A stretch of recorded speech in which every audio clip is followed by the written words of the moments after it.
Hello everyone, welcome back. In this session, we are going to deal with one of the most important white matter fibers of the cerebrum, that is internal capsule. So before viewing this session, I would like all of you to see the sessions which I have done earlier. That is the sessions on the introduction of white matter of cerebrum as well as corpus callosum. So if you see that, you will get a rough idea about the internal capsule. So internal capsule, as you all know, they are the projection fibers. So what do you mean by projection fibers? So projection fibers are the fibers which are connecting the cerebral cortex with rest of the central nervous system. And the projection fibers can be either corticopetal or corticofugal. Corticofugal means from the cortex, it's going away to connect to the rest of the central nervous system, and corticopetal fibers means the fibers are actually going towards the cortex. Now, out of these projection fibers, the important projection fibers, the most important one is the internal capsule. So, when we usually say a capsule in gross anatomy, we usually think about some fibrous tissue, right? So why the white matter fibers here is referred to as capsule, and that is again classified as internal capsule. So we have to think about some structure which is wrapped by these set of white matter fibers. So which is the structure which is wrapped by this white matter bundle? So I would like to say, here you have the lentiform nucleus. So the lentiform nucleus is wrapped in the inner aspect by a white matter bundle. Hence, the white matter bundle which is lying in the inner aspect of the lentiform nucleus is called as internal capsule. So let's see. You can see this is the coronal section. So when you cut it like this, you can see the cerebral hemispheres. So this is the left cerebral hemisphere and you have the right cerebral hemisphere here. I have only marked one side. So this is the cerebral hemisphere. You have the caudate nucleus here, you have the thalamus here, and this is the lentiform nucleus. So you can see a bundle of white matter passing between these structures. So when they are passing through this region, you can see the caudate nucleus and thalamus medially, and the lentiform nucleus is seen laterally, L4L. Lateral. So you can just remember like that. So laterally placed lentiform nucleus and caudate and thalamus are placed medially. So these fibers are passing through the gap between these structures and they are going down. And some of the fibers are actually through this track going up as well. So they you call it as corticopetal. So corticofugal fibers and corticopetal fibers are actually passing through this tunnel or this gap. So we can see that when we trace it above, they are actually fanning out to reach the different parts of the cerebral cortex, or they are coming from different parts of the cerebral cortex. So these fibers are known as corona radiator.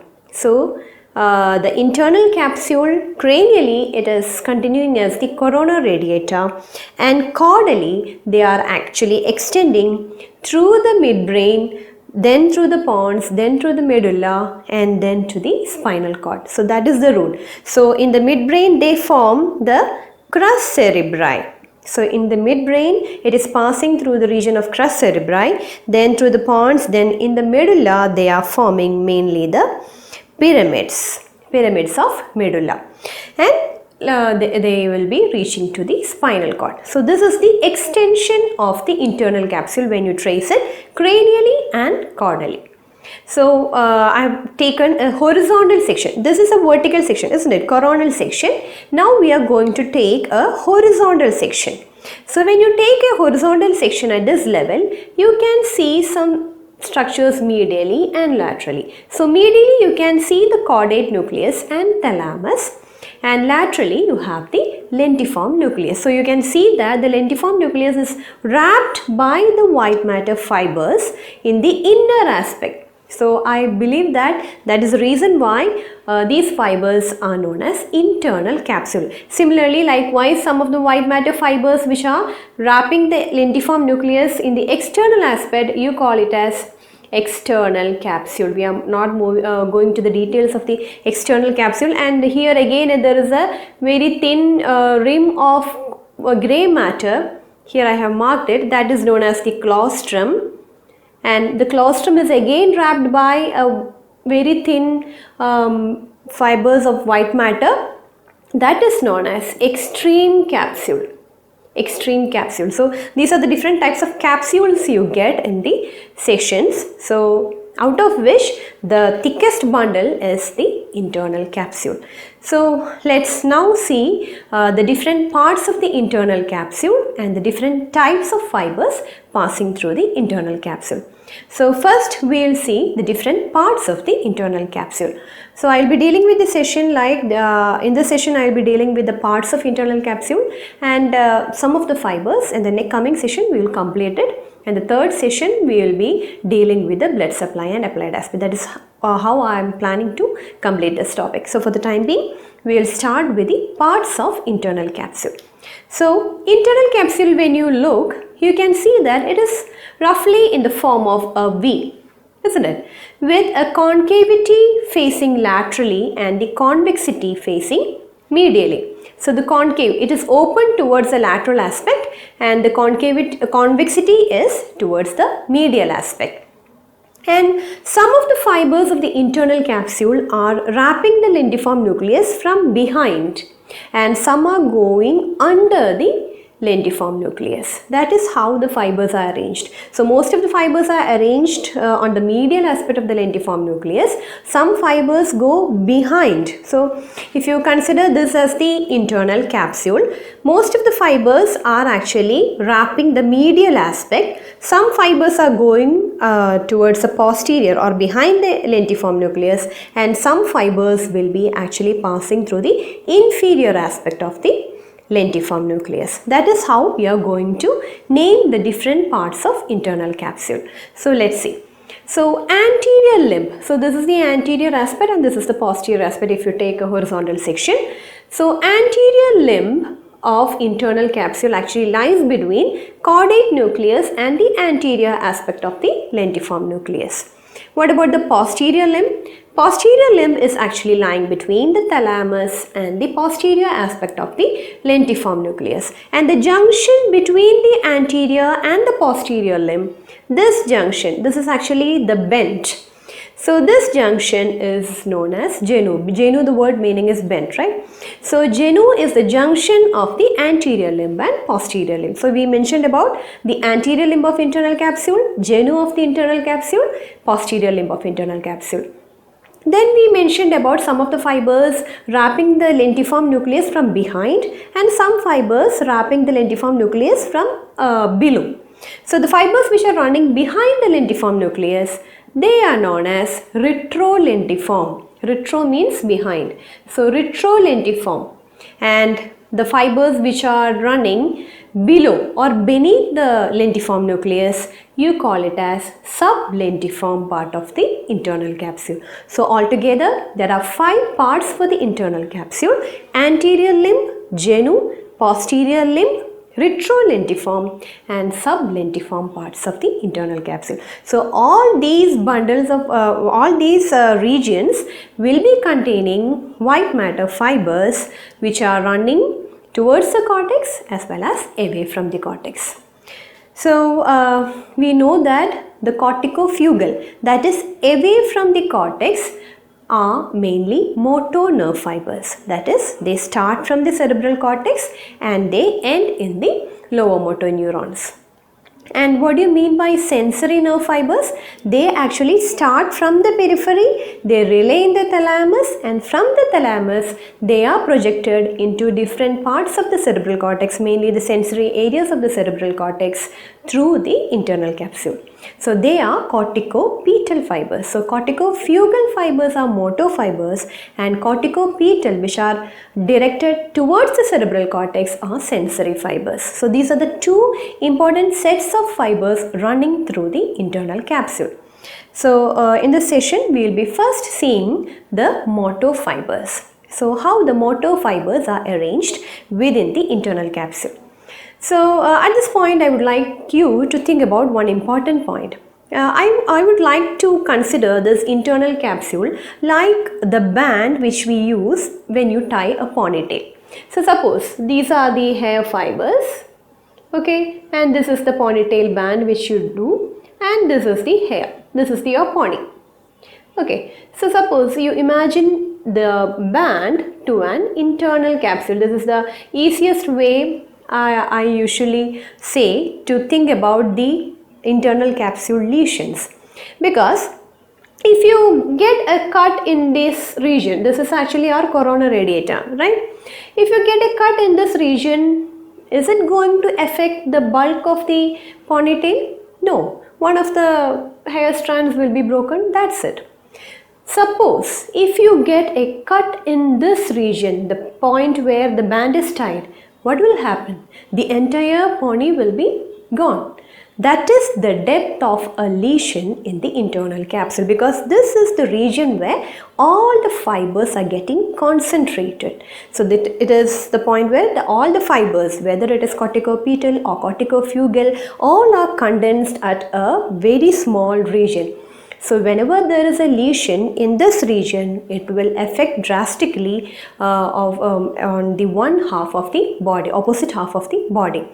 So usually we say it as dense hemiplegia. That is the term. Dense means it affects maximum on the opposite half of the body, because most of the fibers are concentrated at the region of internal capsule. So whenever there is a lesion in the internal capsule, it will affect a wide range of motor fibers as well as sensory fibers. The reason is this. So you can just imagine the concept can be actually compared with a ponytail. If you get one or two strands cut, it's not going to affect the bulk of the ponytail, but if you get a lesion or if you get a cut at the band, then the entire bulk will be gone. Likewise, if you get a lesion in the internal capsule, the entire opposite half will be affected.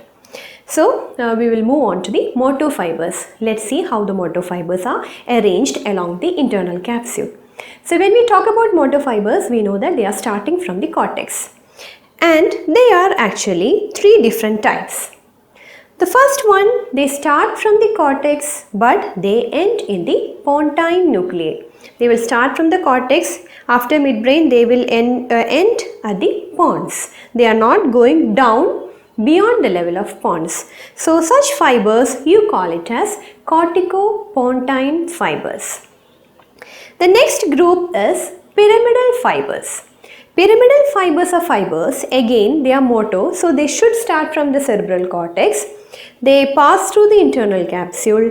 They will rely on the lower motor neuron, that is, it can be either the motor nuclei of the cranial nerves in the brainstem, or it can be in the spinal cord. So these fibers will be actually passing through the pyramid of medulla as well. Hence, you call them as pyramidal fibers. So, the fibers which are relying in the motor nuclei of the cranial nerves, they will be ending in the brainstem, but some of the fibers will be continuing down into the spinal cord through the pyramids of medulla. They are known as pyramidal fibers. And what do you mean by extrapyramidal fibers? So extrapyramidal fibers, again they are motor. They start from the cortex, but they will be ending in the subcortical grey matter. Subcortical means below the cortex you have a group of grey matter, right? So it's not going beyond the level of brainstem. So such type of fibers can end in the red nucleus, can end in the substantia nigra, can end in the corpus striatum. So such group of fibers are known as extrapyramidal. So these are the three important sets of motor fibers which pass through the internal capsule. Once again, you have the corticopontine fibers, pyramidal fibers and extrapyramidal fibers. So let's see one by one. So first one, we will take the corticopontine fibers, and it is said to be the largest bundle among all the fibers passing through the internal capsule, and it occupies or it contributes to roughly 2/3 of the bulk of the internal capsule. Now, as the word implies, it is corticopontine. So it will be arising from different lobes of the cerebral cortex. We know there are mainly 4 lobes. You have the frontal lobe, you have the parietal lobe, you have the occipital lobe, and you have the temporal lobe. So according to the lobe from which they are originating, we call it as frontopontine, parieto-pontine, occipito-pontine and temporopontine. So these are the fibers: frontopontine, parieto-pontine, occipito-pontine and the temporopontine, according to the lobes from which they originate. Now let's see through which all parts of the internal capsule they are passing. So first we will take frontopontine fibers. So frontopontine fibers are the fibers among the corticopontine fibers which are occupying a large area of the internal capsule. That is, it is passing through the anterior limb, it is passing through the genu and it is also passing through the posterior limb. Hence I have written AGP. Anterior limb, genu and posterior limb. So the frontopontine fibers are passing through all these three parts. What about the parieto-pontine and occipito-pontine? They are actually passing through the retrolentiform part of the internal capsule. They are passing actually behind the lentiform nucleus. Hence, it is known as the fibers are actually passing through the retrolentiform part of the internal capsule. And the last one, it is the temporopontine fibers. They are actually arising from the temporal lobe and they are passing through the sublentiform part of the internal capsule. So these fibers will be actually passing through the internal capsule. Then what happens? It will end in the pontine nuclei of the same side. So if these fibers start from the left side, they will end in the pontine nuclei of the same side, left side. Then what happens? They will actually cross to the opposite side. And where are they ending? Where are they going to? They are actually going to the opposite side, cerebellar cortex. So the corticopontine fibers are passing to the cerebellar cortex on the opposite side. So they end on the same side, pontine nuclei, but from the pontine nuclei, the remaining the fibers which arise from the pontine nuclei will be crossing to the opposite side and finally they will terminate in the opposite cerebellar cortex. So can we name it once again? So now the fibers which end in the cerebellar cortex, you call it as corticopontocerebellar. Corticopontocerebellar. So final name of the fibers are corticopontocerebellar fibers, and they are said to be the most evolved fibers according to development, and it is actually most developed in human beings. So that's about the corticopontine fibers. The next one is pyramidal fiber. So pyramidal fibers, I have already mentioned that they again start from the cortex and they end in the motor nuclei of the cranial nerves. You have the cranial nerves giving the motor fibers to the head and neck, isn't it? And the remaining part of the body is supplied by the motor nerves arising from the spinal cord. So all these motor fibers should be innervated. So the pyramidal fibers are broadly divided into two: corticonuclear fibers and corticospinal fibers.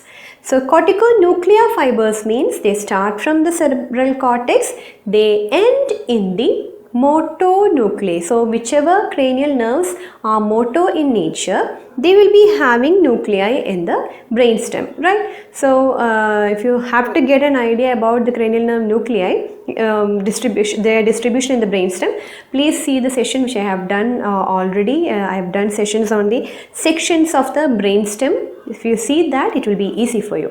So the corticonuclear fibers, they start from the cerebral cortex and they end on the opposite side of the brainstem. That is, they end in the opposite motor nuclei of the cranial nerves. And what about the corticospinal fibers? So corticospinal, as the word implies, you have to make the fibers reach the spinal cord, right? So they will again start from the cortex, they will pass through the internal capsule, they will pass through the crus cerebri of midbrain, then through the pons, then through the medulla, through the pyramids, and at the medulla, there is pyramidal decussation. At that point, they will cross to the opposite side, then they again travel down in order to reach the spinal cord, where they end in the lower motor neuron, that is the anterior horns of the spinal cord. There you have the motor nerves again, which will be going to supply the different parts of the body. below the neck region, that is upper limb, trunk and lower limb. That is how the motor fibers are distributed along the pyramidal fibers. You have the corticonuclear fibers and corticospinal fibers. So corticonuclear fibers, where you have to look for the corticonuclear fibers in the internal capsule. Corticonuclear fibers are actually located in the genu of the internal capsule. So these corticonuclear fibers are the motor nerve fibers innervating the head and neck region through the cranial nerves. And what about the corticospinal fibers? They are actually going down through the brainstem, through the pyramids, and they decussate in the pyramids so that they are ultimately reaching to the opposite side, and they will finally end in the anterior horn cells of the spinal cord. And through which region of the internal capsule these corticospinal fibers are passing? You can see that the posterior limb, the anterior aspect, the anterior most part of the posterior limb, you can see three bundles, right? So these are the three bundles of corticospinal fibers. So the anterior most are the fibers going to the upper limb, followed by the trunk, and then you have the lower limb fibers. So that is how the fibers are arranged. So the fibers passing to the upper limb are actually lying closer to the corticonuclear fibers, which are the fibers going to the head and neck. It is actually in that order, right? Head, you have the neck, then you have the upper limb, then you have the trunk, followed by the lower limb. That is the exact order here. Head and neck through the corticonuclear, then the upper limb, then you have the trunk, then you have the lower limb. So that is how the entire pyramidal fibers are arranged. It is actually concentrated in the genu and the anterior aspect of the posterior limb. Now coming to the extrapyramidal fibers. Extrapyramidal fibers are the fibers which are not passing through the pyramidal system. It's obvious from the term, right? So extrapyramidal fibers are again motor fibers. So they should start from the cerebral cortex. And where are they ending? They are actually ending in the nuclei, which are seated at the base of the cerebral cortex. So you have different types of nuclei, mainly the basal ganglia or the basal nuclei in the form of corpus striatum, then you have the red nucleus, then you have the substantia nigra. So these are the major targets of these fibers. So they will be ending in this region.